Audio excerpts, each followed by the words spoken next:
भजन से जो हमारे भीतर रूपांतरण घटित होता है,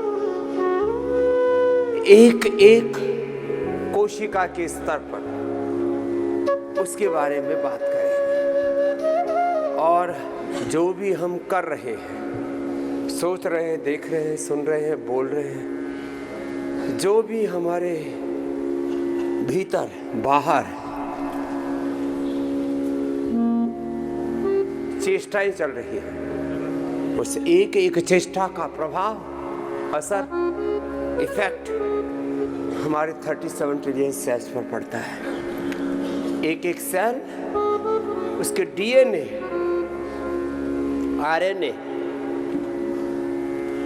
उसके सूक्ष्म प्रोटीन होते हैं उन पर, और प्रोटीन फास्फोराइलेशन माने सेल की सिग्नलिंग तक, और वो भी सेल के अंदर इंट्रा और इंटर सिग्नलिंग, सेल के अंदर और सेल के बाहर जो कुछ हम करते हैं उसका असर हमारे 37 ट्रिलियन सेल्स पर पड़ता है। और उन सेल्स के अंदर क्या होता है बोला मैंने, किसी का भी कुछ चेक करते बोले इसका डीएनए टेस्ट करो, किसी का किसी से मिलान करना हो, किस कुलवंश खानदान का, किस माँ बाप का कौन बेटा बेटी है, उसकी उस संतानें हैं, उसकी पहचान करनी हो तो किससे करते हैं, डीएनए से। ओहो, एक जो हमारे शरीर का डीएनए होता है, उसकी जो लंबाई होती है वो करीब 6.5 फीट की होती है एक डीएनए की। 37 ट्रिलियन जो हमारे सेल्स हैं उनके डीएनए की लंबाई गिनी जाए तो 74 अरब किलोमीटर। देखो ये तो तुम्हारे एक सेल का विस्तार है, कितनी, 74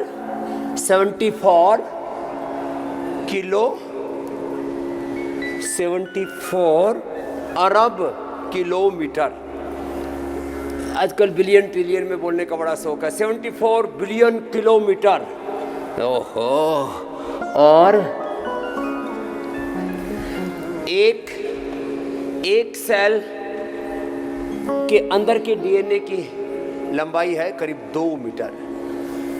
ये ताना बाना है। जो कुछ हम सोचते हैं, करते हैं, 1 सेकंड के 1 लाख में और 10 लाख में हिस्से तक अंदर इतनी फास्ट एक्टिविटी होती है, इतनी फास्ट उसमें प्रतिक्रिया, रिएक्शन होता है, अच्छा या बुरा। वो उसके वेग के, भाव के वेग जो आपके भीतर सारा कुछ चलता है थॉट से। इसलिए जीवन का मूल तत्व है विचार। विचार को जिसने समझ लिया उसके भीतर कोई विकार भी नहीं आएगा। क्या बोला, 1 सेकंड के 1 लाख में और 10 लाख में हिस्से तक उसको तो माप लिया गया है, इससे भी सूक्ष्म होगा। ये तो अभी तक का भौतिक विज्ञान जहां तक पहुंचा है उसके अकॉर्डिंग में थोड़ा सा ये जो स्पिरिचुअल साइंस है, कॉस्मिक एनर्जी है, पिंड और ब्रह्मांडगत जो ब्रह्मांडीय पिंडीय ऊर्जा है, उसके बारे में थोड़ा सा कह रहा हूं। हम खुश होते हैं या नाराज होते हैं, हम अच्छा सोचते हैं या बुरा सोचते हैं, हम क्रोध में हैं या बोध में हैं, लोभ में हैं या अलोभ हैं, हम किसी कामना में, तृष्णा में, वासना में, लॉस, डिजायर, एम्बिशन में है, नीड में है या ग्रीड में है। जिस भी स्थिति में हम हैं उसका भी असर, और बहुत सूक्ष्म असर, प्रभाव, इफेक्ट हमारे 37 ट्रिलियन सेल्स, उनके डीएनए, आरएनए, प्रोटीन फास्फोराइलेशन तक पड़ता है। अब ऐसा सोच करके कुछ भी सोचना कि जो कुछ मैं सोच रहा हूं, सोच रही हूं, उसका असर मेरे पूरे अस्तित्व पर, व्यक्तित्व पर पड़ रहा है और ये असर जन्म जन्मांतरों तक रहने वाला है। जो हम कर रहे हैं वो क्या बन जाता है? हमारा प्रारब्ध, और वो जन्म जन्मांतर कर्माशय संस्कार के रूप में, स्मृतियों के रूप में। एक सेल में भी एक मेमोरी होती है। ये सेल मेमोरी आप सोचते होंगे तो यही खत्म हो जाएगा सर। जो तुम छोड़ के जाओगे वो तुम्हारी औलादों में जाएगा। तुम्हारी सेल मेमोरी कहां से जाएगी? एक मिनट तो खत्म हो गया, लेकिन तुमने तो उसके द्वारा अपनी अगली पीढ़ी तैयार कर दी है। तुम्हारा भी असर होता है और हमारे सन्यासियों का भी असर होता है। हमारी भी हम स्मृतियां छोड़ के जाते हैं। हमारे कर्म, हमारी साधना, हमारा जप तप पुण्य इस ब्रह्मांड में रहता है और वो भी युगों युगों तक असर करता है। जो तपस्या हमारे पूर्वज ऋषि मुनियों ने की, उसका असर भी युगों युगों से अब तक चला आ रहा है, आगे भी चलता रहेगा। वंश परंपरा केवल गृहस्थों की ही नहीं होती है, साधु संत महात्माओं की भी, योगियों की भी एक वंश परंपरा है। कुछ भी करने से पहले जरा सोचो कि जो मैं कर रहा हूं उसका असर 37 ट्रिलियन सेल्स पर पड़ रहा है, पड़ेगा ही। जो कुछ मैं कर रहा हूं उसका असर मेरे परिवार पर, समाज पर, राष्ट्र पर और युगों युगों तक आने वाली पीढ़ियों पर उसका असर रहने वाला है। किसके रूप में? स्मृतियों के रूप में, सेल मेमोरी के रूप में। हमारी बीमारियों के भी तो 3 कारण हैं बड़े। एक जेनेटिक कारण, हमारे भीतर जो भी आज की जो सिग्नलिंग है, इसी सिग्नलिंग को मैं संस्कार भी कह सकता हूं। जो भी आज हमारे भीतर संस्कार हैं उसमें पूर्वजों का बड़ा योगदान है। जैसा भी हमारा बॉडी का स्ट्रक्चर है, ये तो 100% करेक्ट बात है, और कैरेक्टर है, उस पे असर किसका है? हमारे जीन्स का, हमारे डीएनए का, आरएनए का, प्रोटीन का। जो जेनेटिक स्ट्रक्चर हमारा है उस पर असर है हजारों लाखों करोड़ों वर्ष पुराने अपने पूर्वजों का। उसी से तो ये जीवन मिला है। एक स्त्री का, एक पुरुष का, माता पिता के 2 पवित्र कोशिकाओं से, जिसको स्पर्म ओवम बोलते हैं, दोनों में 23 क्रोमोसोम्स होते हैं। स्पर्म ओवम इसमें 23 होते हैं, बाकी में हर एक सेल के अंदर जो घटक है क्रोमोसोम्स की इकाई है वो कितनी है? 46 की। एक ब्लड सेल जिसको हम आरबीसी बोलते हैं उसको छोड़ के, और स्पर्म ओवम को छोड़ के। तो आपको थोड़ा सा शरीर विज्ञान और उसके साथ मनोविज्ञान, उसके साथ योग यज्ञ का विज्ञान, उसके साथ में ध्यान का, अध्यात्म का विज्ञान साथ साथ में कहने वाला, जिससे जितना बन पाए उतना कर लो। सिग्नलिंग को पॉजिटिव करने के लिए क्या करना पड़ता है? मेरे साथ बोलो, पिंड में ब्रह्मांड है। बोलो, जोर से बोलो, पिंड में, और आत्मा ब्रह्म स्वरूप है। बोलो, आत्मा ब्रह्म स्वरूप है। बोलो, आत्मा तत्वम असि। बोलो, तत्वमसि। बोलो, प्रज्ञानम ब्रह्म, अयम आत्मा ब्रह्म। अयम बोलो, आत्मा ब्रह्म, शिवोहम, अहम ब्रह्मास्मि, सोहम, आत्माहम, शुद्धोहम, बुद्धोहम, महावीरोहम, नानकोहम। आत्माहम, शुद्धोहम, बुद्धोहम, मुक्तोहम, सीताहम, लक्ष्मी, दुर्गा, सरस्वती, पार्वती, भवानी, भगवती। मैं भगवान कहो या भगवती कहो, भगवान को शिव शक्ति कहो, नर नारायण, लक्ष्मी नारायण कहो, चाहे उसको सीताराम कहो, ये कोई पति पत्नी वाला झमेला नहीं है। वो तो एक सिंबॉलिक है, भगवान और भगवान की शक्ति। अब उसको राम सीताराम कहो, उसको रुक्मणी कृष्ण राधा कृष्ण कहो, उसको लक्ष्मी नारायण कहो, उसको शिव शक्ति कहो, उमा महेश्वर कहो। एक है भगवान, एक है भगवान की शक्ति, एक है ब्रह्मांड, एक है ब्रह्म।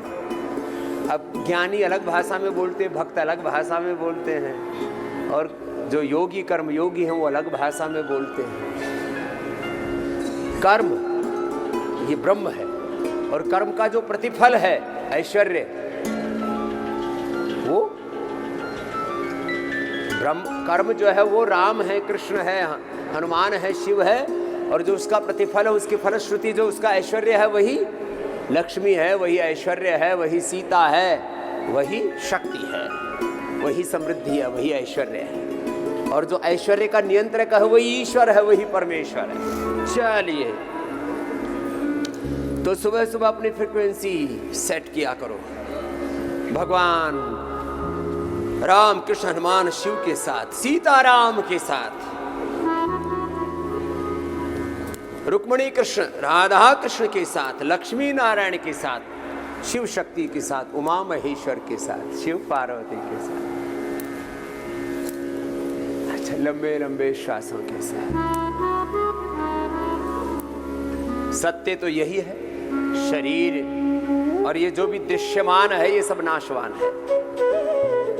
जो अदृष्ट है, अमूर्त है, वही ही सनातन शाश्वत परम सत्य है। एक है सत्य, एक है परम सत्य, एक है रित, एक है धर्म, एक है सत्य, एक है परम सत्य। मैंने 2-3 दिन पहले बताया था, क्या बताया था? रित बोलो। रित वो है जो अपरिवर्तनीय नियम है भगवान के, यूनिवर्सल लॉ, भगवान का सनातन शाश्वत विधान रित है। उसके अनुसार जीना वो धर्म है, उसके अनुसार जीना वो धर्म है, वही हमारा कर्म है। और जो दिख रहा है वो भौतिक सत्य है, और जो नहीं दिख रहा वो परम सत्य है। इसके इर्द गिर्द ये जीवन का पूरा ताना बाना है। देखो, योग की एक ऊर्जा है, यज्ञ की एक ऊर्जा है। एक महापुरुष मेरे पास आए, बोले जी हमारे पास जो भी आता है हम तो सबको हवन कराते हैं और उससे सब रोग मिटाते हैं। मैंने कहा कितने का? बोले कम से कम 51,000 का, नहीं तो 1 से 1.5 लाख रुपए का हवन होता है। यहाँ तुमको फ्री में हवन करा रहा हूँ, रोज हवन कर लिया करो, एक आहुति तो डाल लो, बावलो। यहां से जाते समय एक आहुति जरूर डालना, और फिर यज्ञ का तिलक माथे पर लगा लेना। सारी नेगेटिव एनर्जी एक आहुति से खत्म। क्या बोला? यज्ञ की एक आहुति से सारी नेगेटिव एनर्जी खत्म हो जाती है। एक बार भगवान जी का नाम ले लो, मेरे साथ बोलो रामाय नमः, बोलो कृष्णाय नमः, हनुमते नमः, शिवाय नमः, ब्रह्मणे नमः, भगवती नमः। एक बार भगवान का नाम ले लिया, उसी से सारी नेगेटिव एनर्जी खत्म हो जाती है। शुद्ध ज्ञान, शुद्ध भक्ति, शुद्ध कर्म, यह है योग की त्रिवेणी। क्या है? बोलो योग की शुद्ध ज्ञान, बोलो शुद्ध भक्ति, शुद्ध कर्म, और अंत में तीती आ जाए तो याद रह जाएगा, मति भक्ति कृति। बोलो सम्यक मति, सम्यक भक्ति, सम्यक कृति। मति भक्ति कृति, बोलो मति भक्ति कृति। कृति बने हाथ से होता कर्म, मति इधर, भक्ति इधर, कृति इधर। सम्यक मति भक्ति कृति, यही है हमारी मूल प्रकृति। क्या है? बोलो यही है हमारी संस्कृति। क्या है? बोलो यही है सनातन शाश्वत संस्कृति। क्या है? बोलो सनातन शाश्वत संस्कृति। और इसके विपरीत चलना यही है विकृति। क्या है? बोलो इसके विपरीत चलना क्या है? विकृति।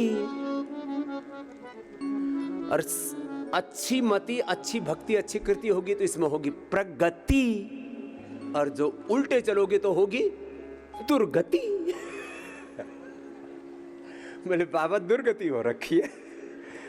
दुर्गति तो हो गई भैया, ठीक कर लो। और कितने समय में बोला? 1 सेकंड के 1,00,000वें हिस्से में। आहार का भी असर होता है और विचार का भी। तुम जैसे मैंने बोला था, एक जड़ी बूटी में, वनस्पति में 100 से लेकर के 1000 मेडिसिनल कंपाउंड होते हैं। जैसे अश्वगंधा है, तुलसी है, गिलोय है। कितने? 1000। और कितने में? 1 माइक्रोलीटर। 1 माइक्रोलीटर, माइक्रोग्राम नहीं, माइक्रोलीटर में कितना? 10,00,000वां हिस्सा। 1 लीटर का 1 किलोग्राम का कितना? 10,00,000वां हिस्सा में कोई भी दवा असर करती है और कोई विचार असर करता है। जो सोचते हो 1 सेकंड के 1,00,000वें हिस्से में, 10,00,000वें हिस्से में ब्रेन के सिग्नल पूरी बॉडी में पहुंच जाते हैं। जो सिग्नल अंदर पहुंचते हैं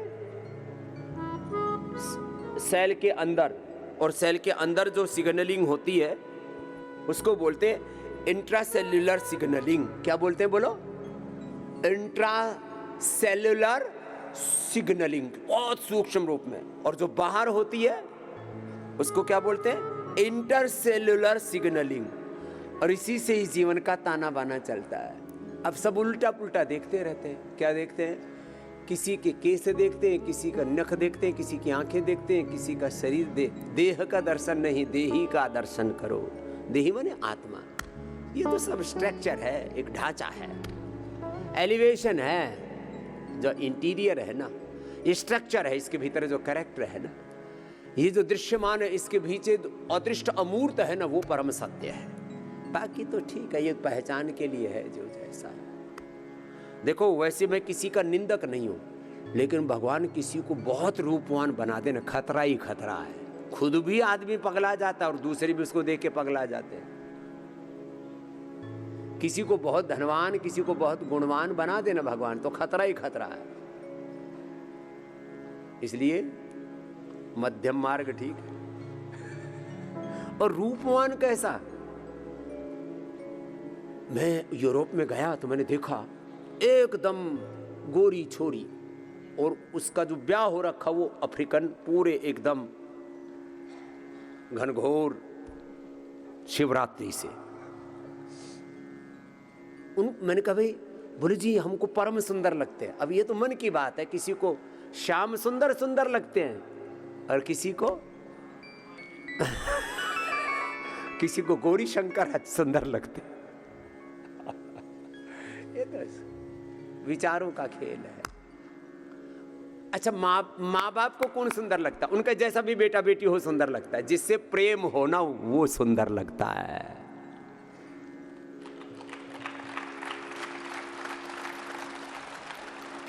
और मैंने देखा जो बहुत ज्यादा सुंदर स्त्री पुरुष होते हैं उनके डिवोर्स जरूर होते हैं। पता नहीं क्या रामा कृष्णा है ये सब। क्यों? क्योंकि प्रीति, प्रेम दैहिक नहीं होता, देहातीत, गुणातीत, भावातीत होता है। हम आप सबसे प्रेम करते हैं, आपके रूप लावण्य से नहीं, आपकी चमड़ी दमड़ी से प्रेम नहीं करते। चमड़ी दमड़ी के परे जो आपका आत्मा है, हम आपके आत्मा से प्रेम करते हैं और अपने आत्मा से आपके आत्मा को प्रेम करते हैं। ये है प्रेम। आदमी प्रेम भी जो करता है ना, वो भी एक थॉट से करता है, एक हार्मोन से करता है। जो हैप्पी हार्मोन्स है ना, एंडोर्फिन, सेरोटोनिन, इससे आदमी प्रेम करता है। आदमी घृणा भी करता है ना, किसी से गुस्सा करता है, एड्रेनलिन से गुस्सा करता है। आदमी भोग भी किसी को भोगना चाहता है, वो भी एक सिग्नल है अंदर से निकलता है, टेस्टोस्टेरोन से करता है। ये सब आदमी सोता भी है तो एक नींद, एक हार्मोन से सोता है, उसको क्या कहते हैं? मेलाटोनिन से। आदमी जागता भी है तो एक केमिकल रिएक्शन से जागता है। ये सारा शरीर में क्या चल रहा है? थॉट्स, सिग्नलिंग, इमोशंस, एक्शन, इसमें पूरी जिंदगी है। लेकिन ये जिंदगी का चक्रव्यूह तो समझ में आता नहीं, आदमी ऊई पगलाए घूम रहा है। यदि तुमने वक्त रहते, समय रहते अपने आप को नहीं संभाला तो ये रोग, ये बीमारियां, ये भोग, ये विकार तुम्हारा सब कुछ छीन लेंगे और तुम महादरिद्र हो जाओगे। भौतिक दरिद्रता नहीं होनी चाहिए, लेकिन भौतिक दरिद्रता से भी ज्यादा खतरनाक है आंतरिक, आध्यात्मिक, धार्मिक, सांस्कृतिक, भावनात्मक, वैचारिक दरिद्रता। इसलिए याज्ञवल्क्य और गार्गी के संवाद में उपनिषद में कहा, यो गार्गी एतत् अक्षरम अविदित्वा अस्मात् लोकात् प्रयति सकृपणा। बिना आत्मज्ञान के, बिना भगवत अनुभूति के जो संसार से जाता है, आत्म साक्षात ब्रह्म साक्षात्कार के बिना, भगवत प्राप्ति के बिना दुनिया से जो जाता है वो महादरिद्र है, कितना ही धनवान है। और जो भगवान के अंग संग रहता है, चाहे कितना ही साधनहीन हो, वो परम ऐश्वर्यवान है। इसलिए हमारी भक्ति को सबसे बड़ा धन कहा है। इसलिए प्यार के नाम पर भी झूठे वादे मत करना। हम साथ जिएंगे, ये बात तो ठीक है, साथ मरेंगे, फालतू की बात है।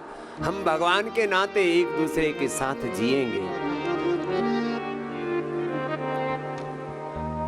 हर मेल फीमेल के लोग लक्ष्मी नारायण का, सीताराम का, शिव शक्ति का स्वरूप मान करके पति को परमेश्वर का, पत्नी को भगवती का, पिता को राम का, माँ को सीता का, पिता को शिव का, माँ को पार्वती का, भगवती का स्वरूप मान करके सब संबंधों में एक ब्रह्म संबंध को आधार बना करके जीना, कभी रोना नहीं पड़ेगा। भगवान के नाते ही सबसे प्रेम करना।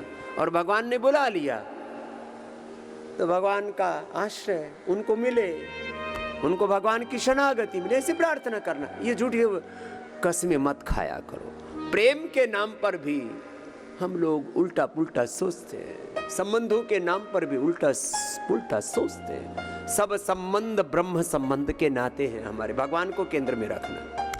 किसको केंद्र में रखना बोलो? भगवान को केंद्र में रखना। और भगवान के नाते सब रिश्ते नाते हैं। ऐसा जो जिएंगे वो जीते जी भी सुख पाएंगे, वो जाते जाते भी सुख पाएंगे। उनको ना कोई संसार में मोह माया आकर्षण रहेगा। जब तक जिएंगे भगवान के नाते सारे रिश्ते नातों को, सारे कर्तव्यों को भी ठीक से निभाएंगे। ऐसे ही हम भी जी रहे हैं और सारे संबंधों को निभा रहे हैं, लेकिन ब्रह्म संबंध को केंद्र में रख करके। तो आज आपको योग करते करते जो बताया है उसको ध्यान में रखना, नहीं तो उथल पुथल बहुत रहती है मेरे भाई बहन। अपना काम करना मेरे भाई, क्यों अपनी जान आफत में डाले फिर रहा है? नहीं तो आदमी पता नहीं किस गफलत में रहता है। अपने मन में जो उथल पुथल मची हुई है ना, उसको छोड़ दे। तू गुरु हरि की शरण में आ, योग यजन भजन कर ले। लेकिन आदमी जो है ना, जो छोड़ना चाहिए वो तो छोड़ता नहीं, और जो करना चाहिए वो करता नहीं। जो नहीं करना चाहिए वो करता है, और जो नहीं छोड़ना चाहिए वो छोड़ देता है। योग छोड़ दिया, जन छोड़ दिया, भजन छोड़ दिया। तो आज से व्रत ले लो कि रोज योग करना है। जोर से बोलो, रोज योग। जो नहीं बोलेंगे अगले जन्म में भगवान उनकी बोलते ही बंद कर देंगे, जुबान ही नहीं देंगे। अच्छी बात तो बोलो, रोज योग, चाहे 5 ही मिनट कर लो, नियम के वास्ते, व्रत के वास्ते। सप्ताह में 1 दिन हवन जरूर कर लो। पहले हर घर में हर दिन हवन होता था। भारत की सनातन संस्कृति क्या थी? उठते ही ब्रह्म यज्ञ, भगवान की स्तुति प्रार्थना उपासना, फिर अग्निहोत्र देव यज्ञ, माता पिता की आज्ञा का पालन। माता पिता को भगवान का स्वरूप मानते थे। अब मेरे पास लोग रोज प्रस्ताव ले लेकर के आते हैं, बाबा जी वृद्धाश्रम बना दो। मैंने कहा मैं वृद्धाश्रम बनाने का पक्षधर नहीं हूं, मैं तो हर घर में माता पिता की पूजा हो इस विचार का व्यक्ति हूं।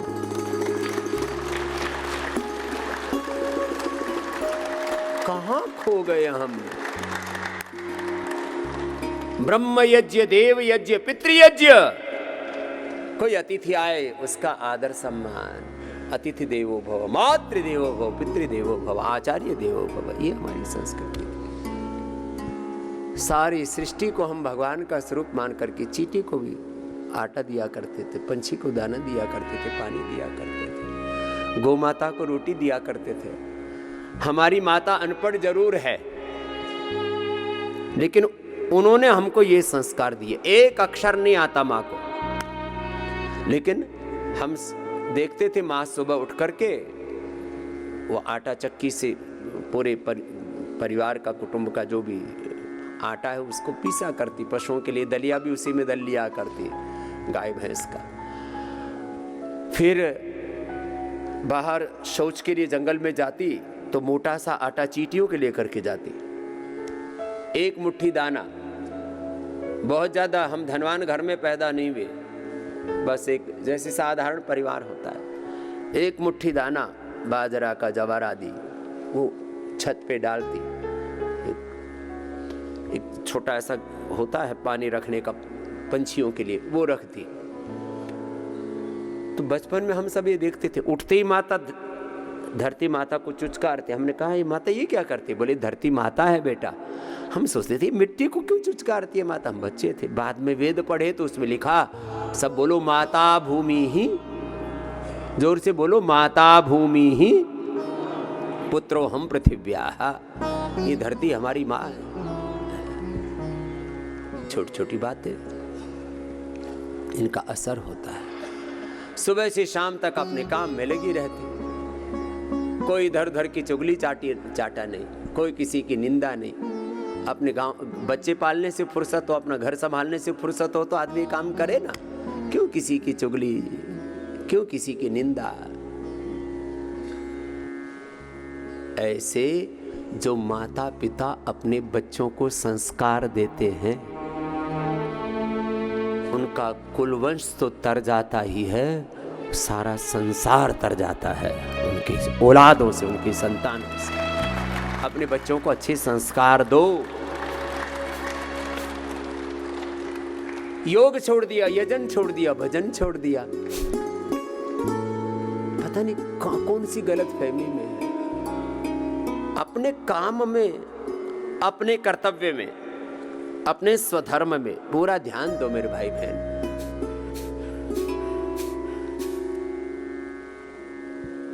अपने लिए तो फुर्सत है नहीं। तुम्हें रोज 1-2 घंटा योग करना चाहिए सुबह उठ करके। अपने बालों का, अपनी आंखों का, अपने कान का, अपने शरीर का, अपने दिल दिमाग का अपना ख्याल रखना चाहिए, अपनों का ख्याल रखना चाहिए। फालतू की चीजों में लगे पड़े हैं, सीरियल देखने में लगे हैं, टीवी देखने में लगे हैं, पिक्चरें फिल्में देखने में लगे हैं, और सब झूठा। तुम कुछ ऐसा कर लो सारी दुनिया तुमको देखे, कुछ ऐसा कर्म कर लो तुमको सारी दुनिया देखे, दुनिया की निगाहें तुम पर टिके। कुछ ऐसे कर्म कर लो, कुछ ऐसे धर्म कर लो, ऐसा जीवन बना लो। पहले बड़े बुजुर्ग कहते थे भाई जीवन में कुछ नियम धर्म रख ले। तो एक नियम धर्म तो ये रख लो, क्या कि मेरे भाई बहन रोज योग करना, कम से कम दीप यज्ञ रोज घर में किया करो। जिस घर में धूप दीप का प्रकाश होता है उस जीवन में कोई अंधियारा नहीं होता है, कुछ बुरी शक्ति का असर नहीं होता है। बहुत से लोग इन्हीं चक्करों में रहते हैं। लाखों करोड़ रुपए, 1 लाख करोड़ रुपए से ज्यादा लोग भूत प्रेत डाकिनी शाचिनी पिशाचिनी ब्रह्म राक्षस पितर दोष काल सर्प दोष इन्हीं चक्करों में खर्च करते हैं और हासिल कुछ भी नहीं होता है। तो रोज अपने घर में गाय के घी का दिया जला लेना, 5-10 मिनट दिया जल जाए। कुछ लोग दिया भी जलाते हैं तो इतने कंजूस हैं, दिया निचोड़ करके ना और उसको जलाते। अरे कंजूसो, दिया तो कम से कम 5-10 ग्राम तो घी डाल लो उसमें। ये जो बाहर से अगरबत्ती और धूप बत्ती के नाम पर जो तुम आड़ कबाड़ लेके आते हो, इससे भगवान प्रसन्न होंगे या नहीं होंगे वो तो पता नहीं, नाराज जरूर हो जाएंगे। 100% नकली धूप बत्ती, इस पर कोई गवर्नमेंट के कानून भी नहीं है। नकली धूप बत्ती, और ये जो काली काली आती है ना, इसमें तो 1% भी कोई नेचुरल चीज नहीं है। 99% या 100% केवल और केवल केमिकल्स होते हैं। उनको जला के घर में टीबी, कैंसर, अस्थमा, दमा, एलर्जी और हो जाती है। तो सबसे अच्छा है घर में किसका? गाय के घी का दिया जलाओ। इतना तो कर ही सकते हो। हमने आस्था ब्रांड से शुद्ध अगरबत्ती भी दी, बिना बांस वाली भी अगरबत्ती दी, और गूगल की अगरबत्ती भी दी, संभ्राणी भी दिया, दशांग पाउडर भी दिया। हवन उसी से हो जाता है। एक छोटा सा हवन करना है तो एक और है, उसको बोलते हैं वही संभ्राणी कप, और एक दशांग पाउडर दिया। हवन करना है तो उसको डाल दो, उसी में बस ऐसे उसको इकट्ठा करो और उसी को ही सीधा ही आप दिया सलाई से या कपूर से उसी को जला दो, उसी से हवन हो जाता है।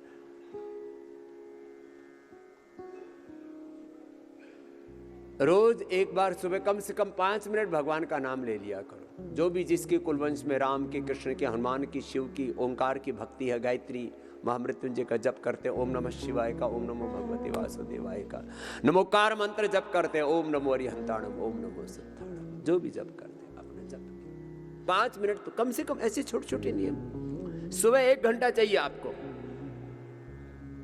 सुबह, रात को कोशिश करो 10 बजे तक सो जाओ।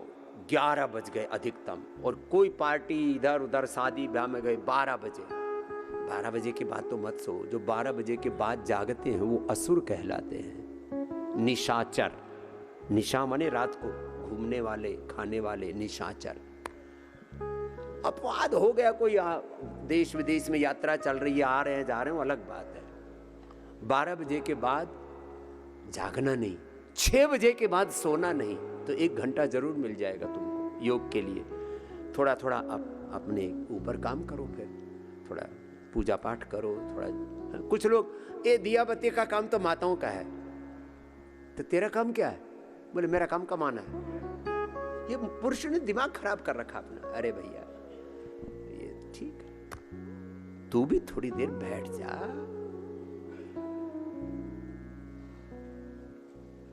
थोड़ा व्रत लो कि रोज कम से कम 5 मिनट भगवान की भक्ति अवश्य करनी। 5 मिनट ऐसे व्रत लो। 2 बार से ज्यादा खाना नहीं। जो बाहर जाते हैं ऑफिसों में, सुबह खा के जाया करें और शाम को आते ही खा लिया करें। टिफिन लेके मत जाना। ये टिफिन वाली परंपरा ठीक नहीं है। उसमें सब भोजन, सड़ा हुआ बासी भोजन खाते हो, तामसिक भोजन खाते हो, तुम्हारी बुद्धि शरीर सब तामसिक हो गया। आज एनर्जी का सिद्धांत बताया ना, जो सात्विक आहार है, जो ताजा आहार है, उसमें अलग प्रकार की ऊर्जा होती है। आज पूरी ऊर्जा के ऊपर मैंने बात की थी। तो आहार की भी एक ऊर्जा होती है, व्यक्तियों की भी एक ऊर्जा होती है, जहाँ काम करते उस स्थान की भी एक ऊर्जा होती है, परिवार की भी एक ऊर्जा होती है, हर तरह की एक पदार्थ की, हर एक पदार्थ की एक ऊर्जा होती है। तो मेरे भाई बहन, अपने घर की ऊर्जा को अच्छा रखने के लिए हवन करना जरूरी है। देखो, हम बचपन से हवन करते हैं। जब हमारे पास में कुछ भी नहीं था तब भी हवन करते थे। आज भगवान का दिया हुआ सब कुछ है, तब भी पतंजलि योग पीठ में जितना हवन होता है शायद ही दुनिया में कहीं हवन होता होगा। सुबह 4 बजे से लेकर के रात को 10 बजे तक हवन चलता रहता है।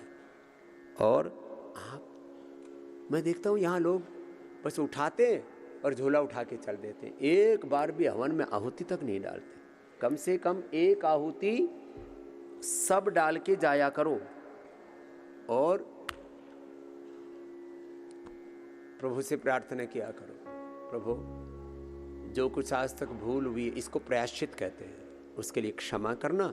आगे में योग के मार्ग पर, वेद के मार्ग पर, सनातन के मार्ग पर, धर्म के मार्ग पर, गुरुओं के पथ पर चलूंगा। बस सारी पीछे की तुम्हारी स्मृतियां, पीछे का तुम्हारा प्रारब्ध दोष, पीछे के तुम्हारे पाप नष्ट हो जाते हैं यज्ञ की अग्नि में, यज्ञाग्नि में। छोटी छोटी बातें हैं ये। तो जितने भी भाई बहन यहाँ आए हुए हो, कम से कम एक बार तो थोड़ी देर हवन अवश्य करना। यहाँ यज्ञशाला में कितनी 10-12 तो यज्ञ कुंड बना रखे हैं अलग अलग रोग के हिसाब से भी। अरे भाई थोड़ा हवन कर लो। हमेशा पॉजिटिव सोचो, सब सीधे बैठो, आंखें बंद करो और मन में ये विचार करो कि आज के बाद मैं अपने लिए और किसी के लिए भी नेगेटिव नहीं सोचूंगा। जो मेरी शत्रुता रखते हैं, मेरे ऊपर झूठे मुकदमे कर रखे हैं, झूठी राड़ कर रखी है, झूठा बैर कर रखा है, मैं उनके लिए भी भगवान से प्रार्थना करूंगा, प्रभु इनको सद्बुद्धि दो। आप देखना, मुकदमे भी होंगे, लड़ाई झगड़े भी होंगे, संसार में झंझट भी होंगे, समस्याएं भी होंगी, लेकिन आपके सद्विचार से आप जीवन में सदा विजयी होंगे। ये मेरा अनुभव है और ये कोटि कोटि ऋषिमुनियों का। आप अपने मन में दुर्भावना मत रखो, आप बैर ना रखो। दुनिया बैर करे, करने दो। आप दुनिया को नहीं सुधार सकते। दुनिया में इतने कंकर पत्थर हैं, इतने कांटे हैं, अब सारी दुनिया में तो आप जो है मैट नहीं बिछा सकते। अपने पैरों में जूता पहन लो, ठीक है, चलते रहो। यह है आत्म सुरक्षा। तो भाई बहन, कुछ व्रत लो जीवन में, योग करेंगे, यजन करेंगे, प्रभु का भजन करेंगे, सदा सन्मार्ग पर चलेंगे। देखो, तुम मेरी बात मानो या ना मानो, सनातन धर्म का एक सन्यासी होने के नाते, ऋषियों का वंशधर होने के नाते मैं तुमको धर्म की राह बताता रहूंगा। और एक दिन मुझे विश्वास है ये पूरा भारतवर्ष फिर से धर्म की राह पर, वेदों की राह पर, सनातन की राह पर, सत्य के मार्ग पर, न्याय के मार्ग पर अवश्य चलेगा। योग धर्म ही हमारा, वेद धर्म ही हमारा मूल धर्म है।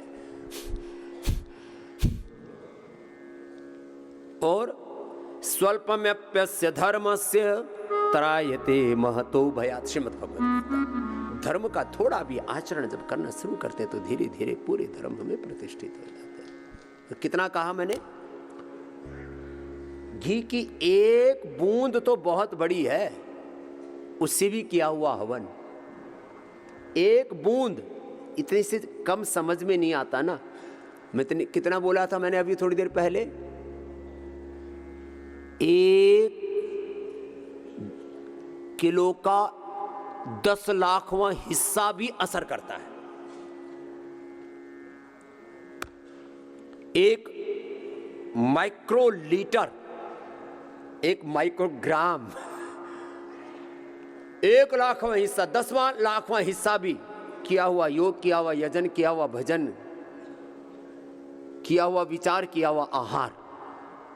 आहार विचार 2 को जरूर याद रखना।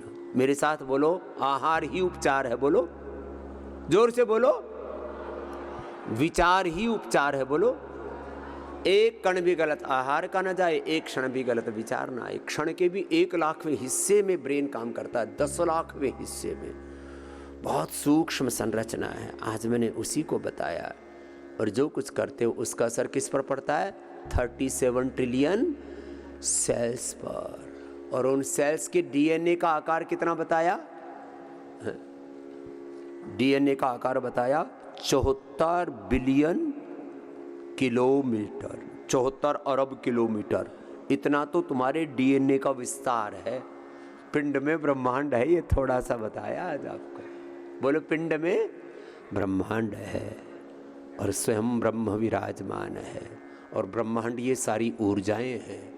You have unlimited knowledge, strength, wisdom, unlimited capacity, unlimited medicinal power, unlimited peace, happiness, joy in yourself। ये है अध्यात्म विज्ञान।